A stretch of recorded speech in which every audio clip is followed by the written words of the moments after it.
Hello students, welcome to R H chemistry. So ಈಗ ನಿಮ್ಮ C E T exam ಮುಗಿದಿದೆ. So C E T ಎಕ್ಸಾಮನ್ನು ಮುಗಿಸಿ ನೀಟ್ ಎಕ್ಸಾಮಿಗೆ ಯಾರ್ಯಾರು ಪ್ರಿಪೇರ್ ಆಗ್ತಾ ಇದ್ದೀರಿ ಅವರು ಸೀರಿಯಸ್ ಆಗಿ ಪ್ರಿಪೇರ್ ಆಗಿ, ಯಾಕಂದರೆ ಸೆಪ್ಟೆಂಬರ್ 12ಕ್ಕೆ ನಿಮಗೆ ಎಕ್ಸಾಮ್ ಇದೆ ಅನ್ನೋದು ನಿಮ್ಗೆ ಗೊತ್ತಿದೆ, ಹೌದಾ?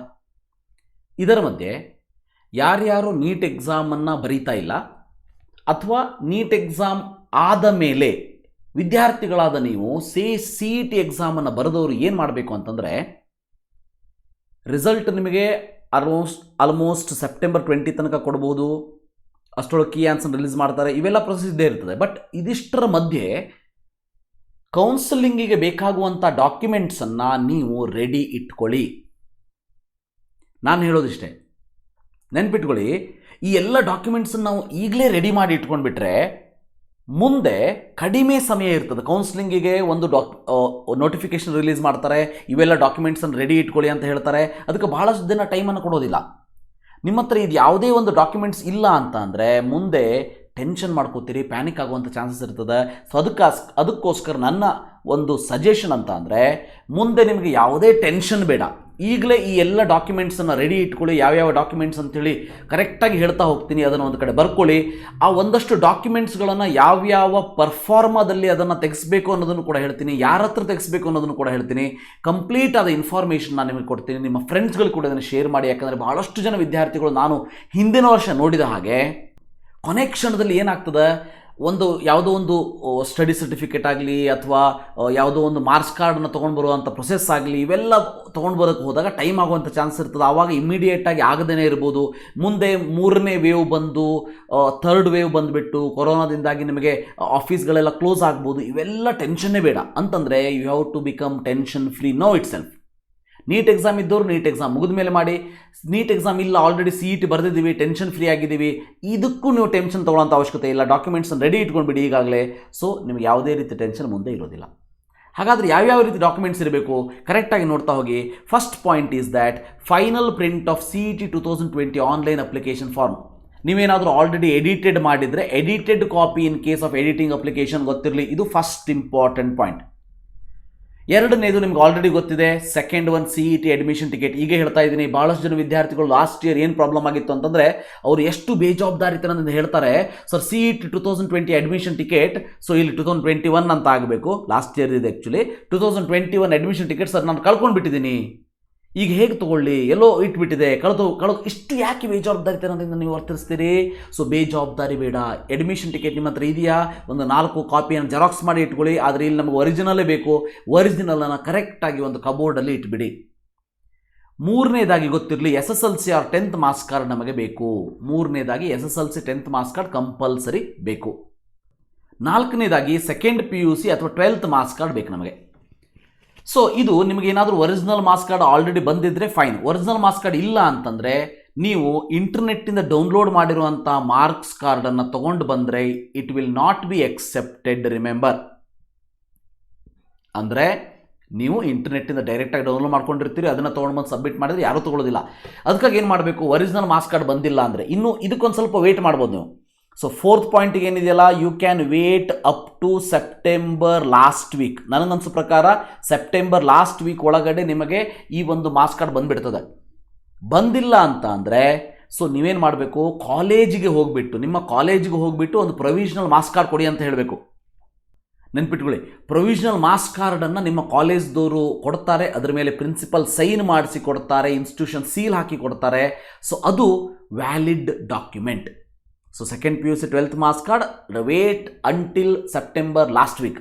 ಯಾಕಂದರೆ ಈಗಲೇ ಬೇಡ ನಮಗಿದು, ಹೌದಾ? ಸೊ ಮೇಲಿಂದು 10th ಅಂತೂ ಇರ್ತದೆ, ಇದು ಇದೆ, ಪ್ರಾಬ್ಲಮೇ ಇಲ್ಲ. ಸೊ ಇದು ಕೂಡ ಕಂಪಲ್ಸರಿ ನಿಮ್ಮ ಹತ್ರ ಇರಲೇಬೇಕು. ಬಟ್ ಈಗ ಟೆನ್ಷನ್ ಮಾಡ್ಕೊಳ್ಳೋಂಥ ಅವಶ್ಯಕತೆ ಇಲ್ಲ. So you have to keep this ready by September last. ಅಷ್ಟರೊಳಗೆ ನಿಮ್ಮದು ಬಂದಿರ್ತದೆ ಒರಿಜಿನಲ್ ಮಾರ್ಕ್ಸ್ ಕಾರ್ಡು, ಅದ್ರ ಬಗ್ಗೆ ವರಿ ಮಾಡ್ಕೊಳ್ಳೋಂಥ ಅವಶ್ಯಕತೆ ಇಲ್ಲ. ಬಂದಿಲ್ಲ ಅಂತಂದರೆ ಕೌನ್ಸಿಲಿಂಗಿಗೆ ನೋಟಿಫಿಕೇಶನ್ ಬಿಟ್ಟ ಮೇಲೂ ಕೂಡ ನಿಮ್ಮ ಕಾಲೇಜಿಗೆ ಹೋಗಿ ಸೊ ಪ್ರೊವಿಷನಲ್ ಮಾರ್ಕ್ಸ್ ಕಾರ್ಡನ್ನು ತೊಗೊಂಡು ಬರ್ಬೋದು. Next, this is compulsory. ಈಗ ನೀವು ನಿಮ್ಮ ಹತ್ರ ಇದು ಸ್ಟಡಿ ಸರ್ಟಿಫಿಕೇಟ್ ಇಲ್ಲ ಅಂದರೆ ನೀವೀಗ ಇದಕ್ಕೆ ಅಡ್ಡಾಡಬೇಕು. You have to go behind this. 7 years study certificate ಬೇಕು ನಮಗೆ. ರಿಮೆಂಬರ್, 7 years ಮಿನಿಮಮ್ ಇಷ್ಟೇ. ಮ್ಯಾಕ್ಸಿಮಮ್ 10 ವರ್ಷ ಇರಲಿ, 12 ವರ್ಷ ಇರಲಿ, ಬಟ್ ನಮಗೆ 7 years ಸ್ಟಡಿ ಸರ್ಟಿಫಿಕೇಟ್ ಬೇಕು. It should be counter signed by the concerned BE or DDPI. B E O ಯಾರಿಗೆ ಅಂತಂದರೆ ಅಪ್ ಟು 10th ಇದ್ದರೆ, ಡಿ ಡಿ ಪಿ ಐ ಯಾರಿಗೆ ಅಂತಂದರೆ ಕ್ಲಾಸ್ 11 ಆ್ಯಂಡ್ 12th ಅಂದರೆ PU1 ಆ್ಯಂಡ್ PU2 ಬೇಕು. ಇದರ ಮಧ್ಯೆ ಒಂದಷ್ಟು ರಿಪೀಟರ್ಸ್ ಕೇಳ್ತೀರಿ, ಸರ್ ಈ ವರ್ಷ ಮತ್ತೆ ನಾನು ಸ್ಟಡಿ ಸರ್ಟಿಫಿಕೇಟ್ ತೊಗೊಂಡು ಬರಬೇಕಾ ಅಂಥೇಳಿ. ತೊಗೊಂಡು ಬರುವಂಥ ಅವಶ್ಯಕತೆ ಇಲ್ಲ. ನೀವು ಲಾಸ್ಟ್ ಇಯರ್ ಏನು ತೊಗೊಂಡು ಬಂದಿರ್ತೀರಿ, ಒರಿಜಿನಲ್ ಕಾಪಿ ನಿಮ್ಮ ಹತ್ರ ಇದೆಯಾ ಅಂತ ಚೆಕ್ ಮಾಡ್ಕೊಳ್ಳಿ. ಒರಿಜಿನಲ್ ಕಾಪಿನೇ ಬೇಕಾಗ್ತದೆ. ಸೊ ಆ ಕಾಪಿ ನಿಮ್ಮ ಹತ್ರ ಇದ್ದರೆ ಸಾಕು. ಈ ವರ್ಷ ಮತ್ತೆ ನೀವು ಸ್ಟಡಿ ಸರ್ಟಿಫಿಕೇಟನ್ನು ತೊಗೊಳೋದಕ್ಕೆ ಅಡ್ಡಾಡುವಂಥ ಅವಶ್ಯಕತೆ ಇಲ್ಲ. ಯಾರ್ಯಾರು ಫ್ರೆಷರ್ಸ್ ಇದ್ದೀರಿ ನೀವು ಹೋಗಲೇಬೇಕು. Minimum 7 years. 7 years ಅಂದ್ರೆ ಕಂಡೀಷನ್ ಏನು, 7 years from first standard to 12th standard including SSLC or either 10th ಇರಬೇಕು. ಕರೆಕ್ಟ್ ಅರ್ಥ ಮಾಡ್ಕೊಳ್ಳಿ. ನೀವು ಕ್ಲಾಸ್ 1 to 7 ತೊಗೊಂಡ್ರೆ ಆಗೋದಿಲ್ಲ. So class 6th ತೊಗೊಳ್ಬೋದು. 6th, 7th, 8th, 9th, 10th, 11, 12 ಅದನ್ನು ತೊಗೋಬೋದು. ಒಟ್ಟಿನಲ್ಲಿ ಆ ಒಂದು 7 years ಸ್ಟಡಿ ಸರ್ಟಿಫಿಕೇಟಲ್ಲಿ ನಿಮ್ಮ 10th ಅಥವಾ ಫಸ್ಟ್ PU, ಸೆಕೆಂಡ್ PUC ಅಂದರೆ ಸೆಕೆಂಡ್ PUC 12th ಕವರ್ ಆಗಿರಬೇಕು, ಗೊತ್ತಿರಲಿ.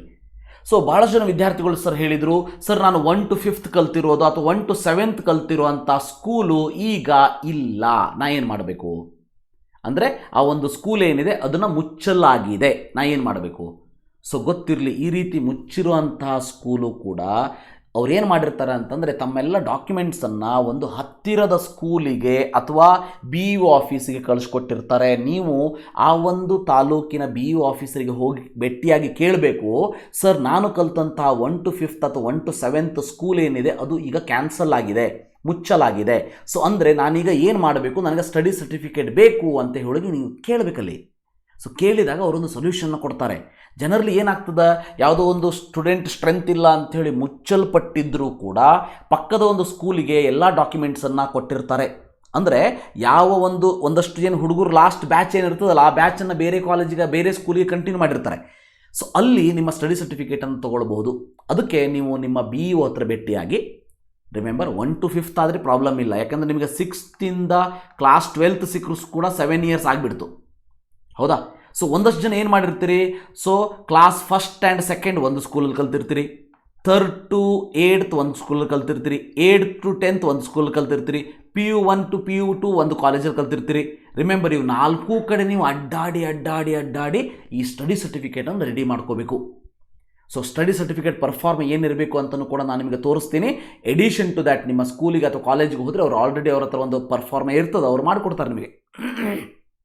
ಅದನ್ನು ತೊಗೊಂಡ್ಮೇಲೆ ನೀವು BEO ಆಫೀಸರ್ ಹತ್ರ ಸೈನ್ ಮಾಡಿಸ್ಬೇಕು. ಅಪ್ ಟು 10th ಇದ್ದರೆ, PU1 ಮತ್ತು PU2 ಇದ್ದರೆ DDPO ಹತ್ರ ಸೈನ್ ಮಾಡಿಸ್ಬೇಕು.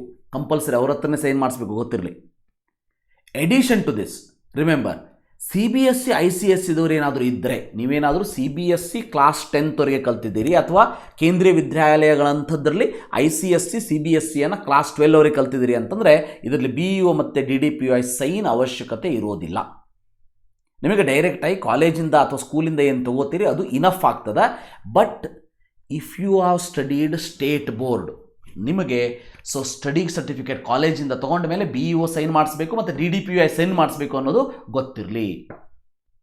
So finally 7 years study certificate ಇರಬೇಕು, BEO ಮತ್ತು DDPO ಹತ್ರ ಸೈನ್ ಮಾಡಿಸಿರಬೇಕು. ನಿಮ್ಮದು ಯಾವ್ಯಾವ ಸ್ಕೂಲಲ್ಲಿ ಕಲ್ತಿದ್ದೀರಿ ಎಲ್ಲ ಸ್ಕೂಲಿಂದನೂ ನಿಮಗೆ ಸ್ಟಡಿ ಸರ್ಟಿಫಿಕೇಟ್ ಬೇಕಾಗ್ತದೆ. ಅದಕ್ಕಾಗಿ ಇರೋ ಸ್ವಲ್ಪ ಟೈಮ್ ಬೇಕಾಗ್ತದೆ. ನಿಮ್ಮ ಹತ್ರ ಸ್ಟಡಿ ಸರ್ಟಿಫಿಕೇಟ್ ಇರೋದಿಲ್ಲ, ಇದಕ್ಕೆ ಸ್ವಲ್ಪ ಅಡ್ಡಾಡಬೇಕು, ಎಲ್ಲ ಕಡೆ ಅಡ್ಡಾಡಬೇಕು. ಅಲ್ಲಿಂದ ನೀವು ಸ್ಟಡಿ ಸರ್ಟಿಫಿಕೇಟನ್ನು ತೊಗೊಳ್ಬೇಕು. ಸೊ ಕೌಂಟರ್ ಸೈನ್ ಮಾಡಿಸ್ಬೇಕು. BEO ಒಂದು ದಿವಸ ಹೋದರೆ ಸಿಗೋದಿಲ್ಲ, ಮತ್ತೊಂದು ದಿವಸ ಬಾ ಅಂತ ಹೇಳ್ತಾರೆ. DDPO ಒಂದು ದಿವಸ ಸಿಗೋದಿಲ್ಲ. ಸೊ ಇದಕ್ಕೆ ಒಂದು ವಾರ ಅಡ್ಡಾಡಬೇಕು. ಈಗಲೇ ನಿಮಗೆ ಟೈಮ್ ಇದೆ, ಕೊರೋನಾ ಕೇಸಸ್ಗಳು ಕೂಡ ಕಡಿಮೆ ಇದೆ.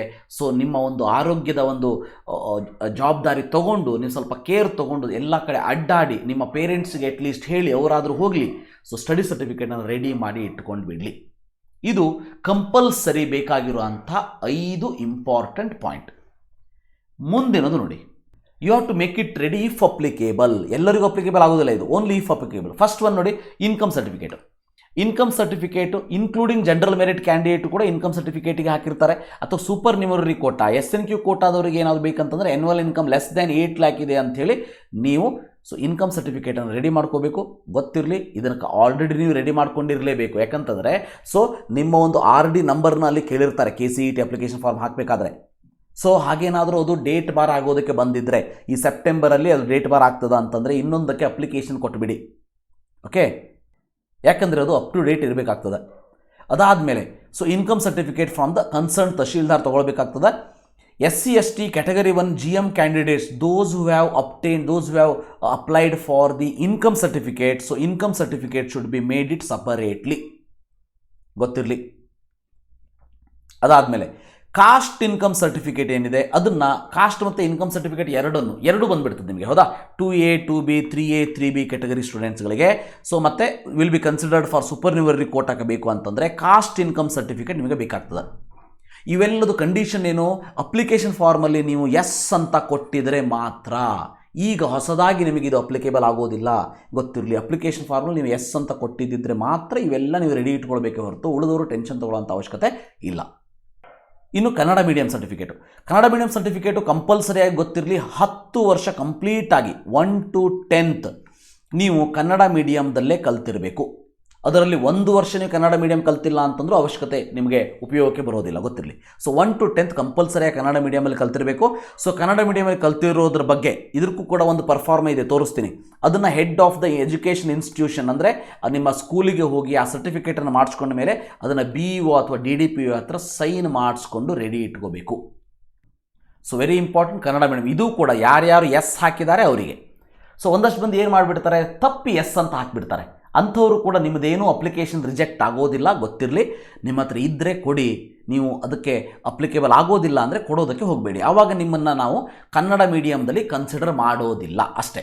ಕನ್ನಡ ಮೀಡಿಯಮ್ ಅಂದರೆ ನೀವು ಬರೋದಿಲ್ಲ. ಉಳಿದಿರೋಂಥ ಎಲ್ಲ ಕ್ಯಾಟಗರಿ ಒಳಗೆ ನೀವು ಯಾವುದ್ರಲ್ಲಿ ಅಪ್ಲಿಕೇಬಲ್ ಆಗ್ತೀರಿ ಅದರಲ್ಲಿ ಬರ್ತದೆ. Okay, don't worry about that. ನಿಮ್ಮ ಯಾವುದೇ ಅಪ್ಲಿಕೇಶನ್ ಫಾರ್ಮ್ ರಿಜೆಕ್ಟ್ ಆಗೋದಿಲ್ಲ. ಏನಾದರೂ ನೀವು ಕನ್ನಡ ಮೀಡಿಯಮ್ ಬರ್ತೀರಿ ಅಂತ ಅಂದರೆ then remember you have to take this certificate from your school. 1 to 10th standard 2 years Kannada ಮೀಡಿಯಮ್ದಲ್ಲಿ ಕಲ್ತಿರಲೇಬೇಕು. Next rural study certificate. ಇದು ಕೂಡ ಬೇಕಾದರೆ ಯಾರ್ಯಾರು ರೂರಲ್ ಸರ್ಟಿಫಿಕೇಟಿಗೆ ಅಪ್ಲಿಕೇಬಲ್ ಮಾಡಿದ್ರಲ್ಲ ಅವರು, ಇದರಲ್ಲೂ ಕೂಡ 1 to 10th ಕಂಪಲ್ಸರಿಯಾಗಿ ನೀವು ರೂರಲಲ್ಲಿ ಕಲ್ತಿರಲೇಬೇಕು. ಫಸ್ಟ್ ಏನು ಮಾಡಬೇಕು, ನಿಮ್ಮ ಸ್ಕೂಲಿಗೆ ಹೋಗಿ ಆ ಸರ್ಟಿಫಿಕೇಟನ್ನು ತೊಗೋಬೇಕು. ಇದಕ್ಕೂ ಕೂಡ ಒಂದು ಪರ್ಫಾರ್ಮನ್ನು ಕೊಟ್ಟಿದ್ದಾರೆ, ತೋರಿಸ್ತೀನಿ. ಅದಾದಮೇಲೆ BEO ಹತ್ರ ಅದನ್ನು ಸೈನ್ ಮಾಡಿಸ್ಕೊಳ್ಳಬೇಕು. ಓಕೆ, ಸೈನ್ ಮಾಡಿಸ್ಕೊಳ್ಬೇಕು. ಇದರಲ್ಲಿ ಜನರಲ್ ಮೆರಿಟ್ ಕ್ಯಾಟಗರಿಯೊಳಗೆ ಒಂದು ಸ್ಪೆಷಲ್ ಪಾಯಿಂಟ್ ಇದೆ. ಓಕೆ, ರೂರಲ್ ಸರ್ಟಿಫಿಕೇಟಲ್ಲಿ ಜನರಲ್ ಮೆರಿಟ್ ಕ್ಯಾಟಗರಿ ಏನಾದ್ರು ಇತ್ತಂದರೆ, ನೀವು ಜನರಲ್ ಮೆರಿಟ್ ಆಗಿದ್ದು ನಿಮಗೆ ರೂರಲ್ ಬೇಕು, ಕೋಟಾ ಬೇಕು ಅಂತ ಅಪ್ಲಿಕೇಬಲ್ ಹಾಕಿದ್ದಿದ್ರೆ ದೆನ್ ಅದಕ್ಕೂ ಒಂದು ಪರ್ಫಾರ್ಮನ್ನು ತೋರಿಸಿದ್ದಾರೆ, ಅದನ್ನು ಕೂಡ ತೋರಿಸ್ತೀನಿ ನಾನು. ಅದರ ಪ್ರಕಾರ you have to submit an income certificate issued from the Tahsildar office. ಗೊತ್ತಿರಲಿ, ರೂರಲ್ ಸ್ಟಡಿ ಸರ್ಟಿಫಿಕೇಟ್ ಜೊತೆಗೆ ನೀವು ಒಂದು ಇನ್ಕಮ್ ಸರ್ಟಿಫಿಕೇಟನ್ನು ಕೂಡ ಪ್ರೊಡ್ಯೂಸ್ ಮಾಡಬೇಕಾಗ್ತದೆ. ಸೊ ರೂರಲ್ ಸ್ಟಡಿ ಸರ್ಟಿಫಿಕೇಟ್ ಯಾರ್ಯಾರು GMದವರು ರೂರಲ್ ಅಂಥೇಳಿ ಎಸ್ ಅಂತ ಹಾಕಿದರೆ ಅವರು ಇನ್ಕಮ್ ಸರ್ಟಿಫಿಕೇಟನ್ನು ಕೂಡ ರೆಡಿ ಇಟ್ಕೊಳ್ಬೇಕಾಗ್ತದೆ ಅನ್ನೋದು ಗೊತ್ತಿರಲಿ. Next caste income certificate. ಇದು ಯಾರ್ಯಾರಿಗೆ ಅಂತ ಅಂದರೆ, ಸೊ ಕಾಸ್ಟ್ ಸರ್ಟಿಫಿಕೇಟು ಮತ್ತು ಇನ್ಕಮ್ ಸರ್ಟಿಫಿಕೇಟು ಸಪರೇಟಾಗಿ ಬರ್ತದೆ. ಯಾರ್ಯಾರಿಗೆ? SC/ST ಮತ್ತು ಕ್ಯಾಟಗರಿ 1ದವರಿಗೆ. So category 2A 2B 3A 3Bದವರಿಗೆ ಕಾಸ್ಟ್ ಇನ್ಕಮ್ ಸರ್ಟಿಫಿಕೇಟ್ ಅಂತ ಒಂದೇ ಬರ್ತದೆ. ಕಾಸ್ಟ್ ಇನ್ಕಮ್ ಸರ್ಟಿಫಿಕೇಟ್ ಅಂತೇಳಿ ಅವೆಲ್ಲ ಪರ್ಫಾರ್ಮ ನಿಮಗೆ ಗೊತ್ತೇ ಇದೆ. ನೀವು ತಹಶೀಲ್ದಾರ್ ಆಫೀಸಿಗೆ ಹೋದರೆ ಅವರು ಮಾಡಿಕೊಡೋರು ಎಲ್ಲ ಕೇಳ್ತಾರೆ, ಎಲ್ಲ ಕೇಳ್ಕೊಂಡು ನಿಮ್ಮ ಒಂದು ಇನ್ಫಾರ್ಮೇಷನ್ ತೊಗೊಂಡು ಅವರು ಮಾಡಿಕೊಡ್ತಾರೆ. Don't worry about that. But ಇದೊಂದು ಸರ್ಟಿಫಿಕೇಟನ್ನು ಕೂಡ ನೀವು ರೆಡಿ ಇಟ್ಕೊಳ್ಬೇಕು, ಯಾರಿಗೆ ಅಪ್ಲಿಕೇಬಲ್ ಆಗ್ತದೆ ಅವರು.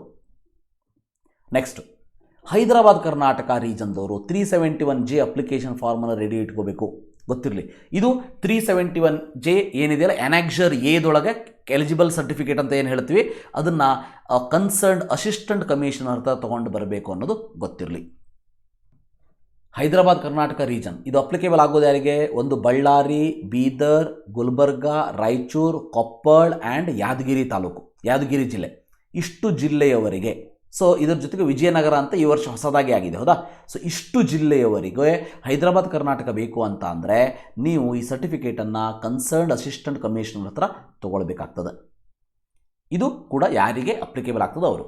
ಇನ್ನು ಯಾರ್ಯಾರು ಗೌರ್ಮೆಂಟ್ ಸೀಟ್ಸ್ ಬೇಸ್ಡ್ ಡೊಮಿಸೈಲನ್ನು ನೀವು ಏನಾದರೂ ಹೇಳಿದ್ದಿದ್ರೆ, so it is depending on ಯಾವ ಕ್ಲಾಸನ್ನು ನೀವು ಹಾಕಿದ್ದೀರಿ ಅಪ್ಲಿಕೇಶನ್ ಫಾರ್ಮಲ್ಲಿ ಅನ್ನೋದ್ರ ಮೇಲೆ dependent on that parents study certificate ಇರಬೇಕು, ಪೇರೆಂಟ್ಸ್ ಹೋಮ್ ಟೌನ್ ಸರ್ಟಿಫಿಕೇಟ್ ಅಥವಾ domicile certificate, parents employment certificate, parent cumulative record, parents marks card, ಇವೆಲ್ಲವೂ ಕೂಡ claiming eligibility for government seats. ಎಲ್ಲರಿಗೂ ಅಲ್ಲ ಇದು. Claiming eligibility for government seats based on domicile, study or employment of the parent. Remember, ಇದು ಬೇರೆ ಬೇರೆ ಕ್ಲಾಸನ್ನು ನೀವೇನು ಹಾಕಿರ್ತೀರಿ, class DEF ಅಂಥೇಳಿ ಅವಕ್ಕೆ ಸಂಬಂಧಪಟ್ಟಿರೋದಾಗ್ತದೆ. ನೀವು ನೋಡಿ, ನೀವು ಕ್ಲಾಸ್ ಯಾವುದು ಹಾಕಿದ್ದೀರಿ ಅನ್ನೋದ್ರ ಮೇಲೆ ಇರ್ತದೆ.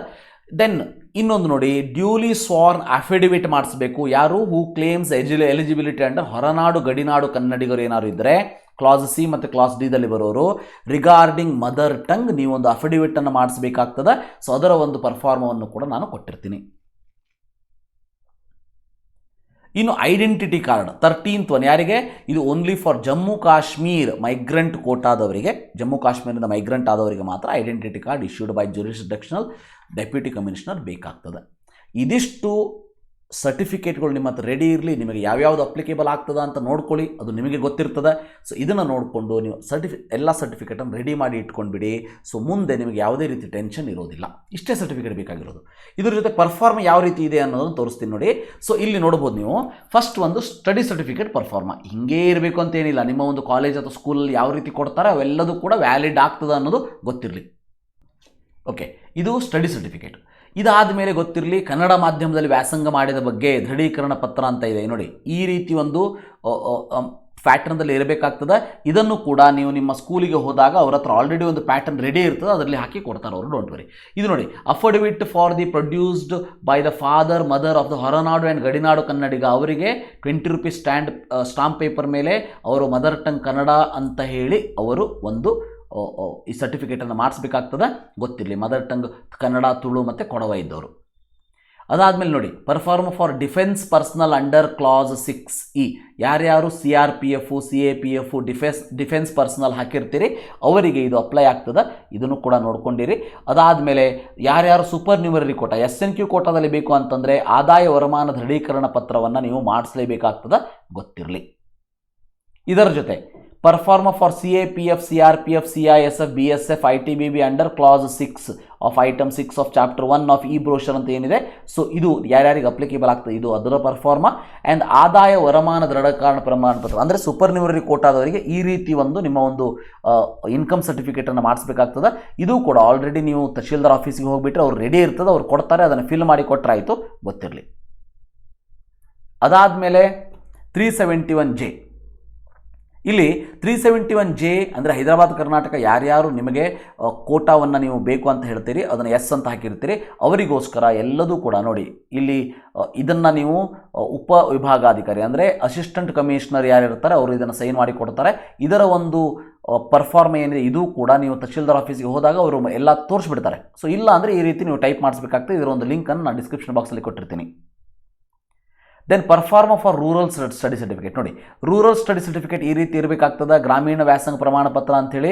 ಇದರ ಜೊತೆಗೆ ಯಾರು ಜನರಲ್ ಮೆರಿಟ್ ಇರ್ತೀರಿ, ರೂರಲನ್ನು ಅಪ್ ಟು ಮಾಡಿರ್ತೀರಿ, ಸೊ ಅವರು ಈ ಒಂದು ಪರಿಶೀಲನಾ ಪ್ರಮಾಣ ಪತ್ರ ಅಂಥೇಳಿ ಸೊ ನೀವು ಒಂದು ಇನ್ಕಮ್ ಸರ್ಟಿಫಿಕೇಟನ್ನು ಇಲ್ಲಿ ಮಾಡಿಸ್ಬೇಕಾಗ್ತದೆ. ಈ ರೀತಿ ಪರ್ಫಾರ್ಮದಲ್ಲಿ ನೀವು ಮಾಡಿಸ್ಬೇಕಾಗ್ತದೆ. ಅಂದರೆ ಅನ್ವಯ ಜನರಲ್ ಮೆರಿಟ್ ವರ್ಗದ ಮೇಲುಸ್ತರದಲ್ಲಿ ಬರುವುದಿಲ್ಲವೆಂದು ಪ್ರಮಾಣೀಕರಿಸಲಾಗಿದೆ ಅಂಥೇಳಿ ಹಾಕ್ಕೊಡ್ತಾರೆ, ಅದು ನಿಮಗೆ ಬೇಕಾಗ್ತದೆ. ಅಂದರೆ ನೀವು ಜನರಲ್ ಮೆರಿಟ್ ಆಗಿದ್ದು ಕ್ರೀಮಿ ಲೇಯರಲ್ಲಿ ಬಂದರೆ ನಿಮಗೆ ಇದು ರೂರಲ್ ಕೋಟಾ ನಿಮಗೆ ಅಪ್ಲಿಕೇಬಲ್ ಆಗೋದಿಲ್ಲ ಅನ್ನೋದು ಗೊತ್ತಿರಲಿ. ಸೊ ಇದಿಷ್ಟು ಪರ್ಫಾರ್ಮ ಆಫ್ ದ ಸರ್ಟಿಫಿಕೇಟ್. ನಿಮಗೆ ಇದು ಹೆಲ್ಪ್ ಆಯಿತು ಅಂತ ಅನ್ಕೋತೀನಿ. ಸ್ವಲ್ಪ ವಿಡಿಯೋ ದೊಡ್ಡದಾಗಾಯಿತು, ಯಾಕಂದರೆ ಡೀಟೇಲ್ ಆಗಿ ನಿಮಗೆ ಅರ್ಥ ಆಗೋ ಹಾಗೆ ಎಕ್ಸ್ಪ್ಲೇನ್ ಮಾಡಬೇಕಾಗ್ತದೆ. ಸೊ ನಿಮಗೆ ಅರ್ಥ ಆಯಿತು ಅಂತ ಅನ್ಕೋತೀನಿ. ನಿಮ್ಮ ಫ್ರೆಂಡ್ಸ್ಗಳು ಕೂಡ ಅದನ್ನು ಶೇರ್ ಮಾಡಿ. So thank you for watching. Have a nice day.